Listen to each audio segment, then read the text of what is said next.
How do you find out whether or not you own mineral rights? Today, we're going to answer this specific question, so stay tuned and learn something.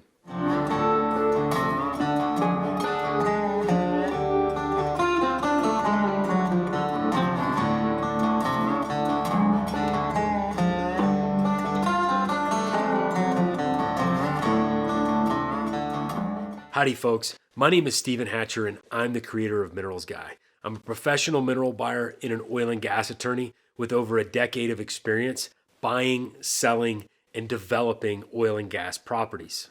In this series, we're talking about mineral rights, what they are, how they're created, and how to figure out whether or not you own them. If you're enjoying our content, please hit the like and subscribe buttons so that you get notified whenever we post new videos. Okay, folks, so in episode 1 of this series, we talked about what mineral rights are. In episode 2, we talked about how mineral rights are created, transferred, and whether or not they can expire. And today, we're talking about step-by-step instructions for how to determine whether or not you own mineral rights. So let's dive in. Okay, folks, so the first step in determining whether or not you own your mineral rights is to determine whether or not there's any oil and gas production in your area. So the question is there production on your tract or on a pooled tract? Now, we discussed the concept of pooling in episode 1 of this series, so if you need a refresher on that topic, go back and watch that episode. If the answer is yes, there's production on my tract or on a pooled tract, the next question I have from you is, are you being paid by the operator? If you're not being paid by the operator, there's a pretty good chance that you do not own your mineral rights. Now, you could stop right there, but you may want to go through the rest of the steps just to confirm that assumption. Now, if there's not production on your tract or on a pooled tract, then we're going to go to step 2. So the second step is to review the deed for your property. Now, I want you to review this deed thoroughly. And what we're looking for is we're looking for a reservation of the mineral rights in the deed by whoever it is that sold you the property. So we're looking for words like reservation, we're looking for words like oil and gas, and we're looking for words like mineral rights. If the deed contains a reservation, then you do not own your mineral rights. Now, if you live in a jurisdiction like Louisiana with prescription of non-use or Ohio with a dormant mineral act, there is some chance that the mineral estate could expire at some point in the future and could revert back to you as the surface owner.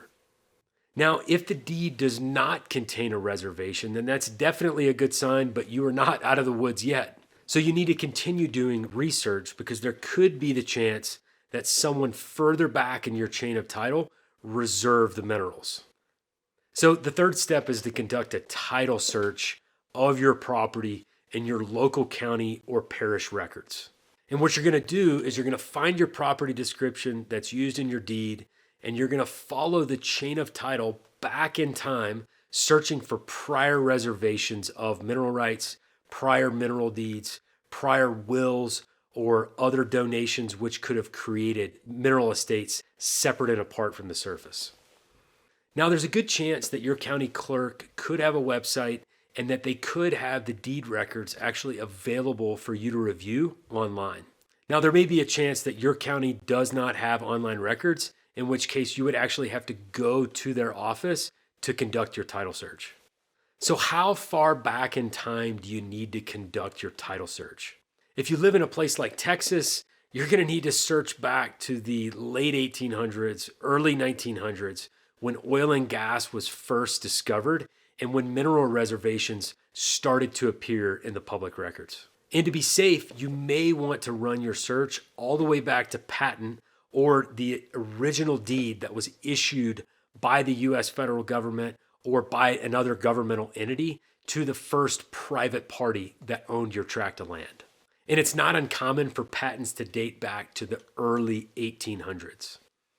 Now, researching mineral title can get extremely complex, and this is actually what landmen do for a living. Now, it may be a good idea for you to hire a landman or an attorney to conduct this title search for you, really depending on 3 things, right? How complex is the title?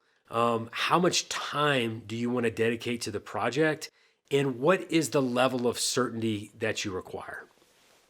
Now, if you finish your title search and you can confirm that there are no prior conveyances or reservations of mineral rights, then congratulations, you own your mineral rights. Now, if you find a prior reservation or conveyance in the records, then unfortunately you most likely do not own your minerals. Okay, folks, so let's wrap it up. So today we covered step-by-step instructions on how to determine whether or not you own your mineral rights. Now, remember that doing title research can be extraordinarily complex, so make sure that you seek professional help if you need a definitive opinion on whether or not you own your mineral rights. If there's anything that we can do for you, please don't hesitate to reach out to us.